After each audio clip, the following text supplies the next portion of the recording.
मनुष्य का भाग्य कब लिखा जाता है? दोस्तों, हम सभी के मन में कभी न कभी ये सवाल जरूर आए हैं कि मनुष्य का भाग्य किस समय लिखा जाता है। हम सभी अक्सर कई लोगों को ये कहते या फिर सुनते आ रहे हैं, किस्मत का लिखा कोई नहीं मिटा सकता है। यानी कि जो किस्मत में लिखा है वो करके ही रहेगा। लेकिन हम ये नहीं सोचते कि हमारे भाग्य में क्या लिखा है।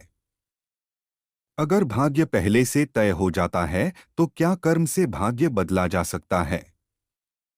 दोस्तों, इस संसार में कर्म को मानने वाले लोग कहते हैं कि भाग्य नहीं होता है, और भाग्य वाले लोग कहते हैं कि भाग्य में जो लिखा है वही ही होगा। अर्थात कर्म और भाग्य, ये दो बिंदुओं के दूरी पर व्यक्ति घूमता रहता है और एक दिन इस दुनिया को अलविदा कहकर चला जाता है। ईश्वर ऐसे सोचता है कि इसे राजा बनाना है या दरिद्र होना है।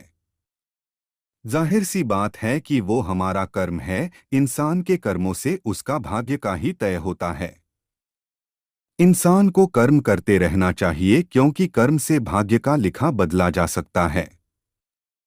मनुष्य का भाग्य कब लिखा जाता है? जो भी व्यक्ति इस धरती पर जन्म लेता है उसका भविष्य पहले से ही लिखा जाता है। मनुष्य का जन्म कब होगा, कहाँ होगा और उसके जीवन में क्या क्या समस्या आएंगे, कहते हैं ये विधि का विधान है और इसे छाकर भी नहीं बदला जा सकता है। लेकिन ऐसे नहीं है, क्योंकि त्रेता युग और द्वापर युग में कई ऐसे लोग थे जो राक्षस कुल के होते हुए अपने कर्मों से मोक्ष को प्राप्त किया थे।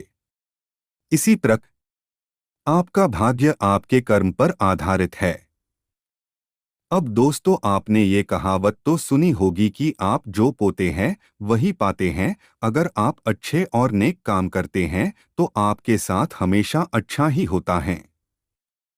लेकिन अगर आपने जीवन में हमेशा बुरे काम ही किए हैं, संभवत इसका दुष्प्रभाव आपको इसी जन्म में देखने को मिलेगा। अपना भाग्य को कैसे बदलें?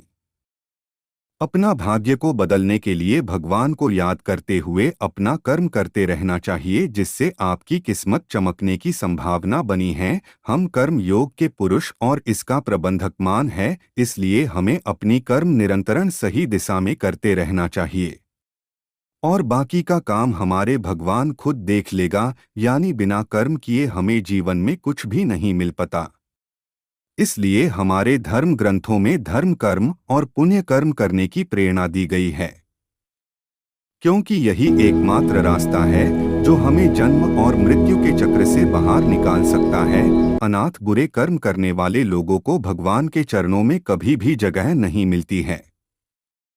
इस संसार में जितना भी कुछ है और हम इसे पाना चाहते हैं तो प्राप्त कर सकते हैं, लेकिन जो कर्महीन अर्थात प्रयास नहीं करते उन्हें जिंदगी में कभी भी कुछ हासिल नहीं कर सकते हैं। वीडियो कैसा लगा जरूर कमेंट करें। जय श्री राम।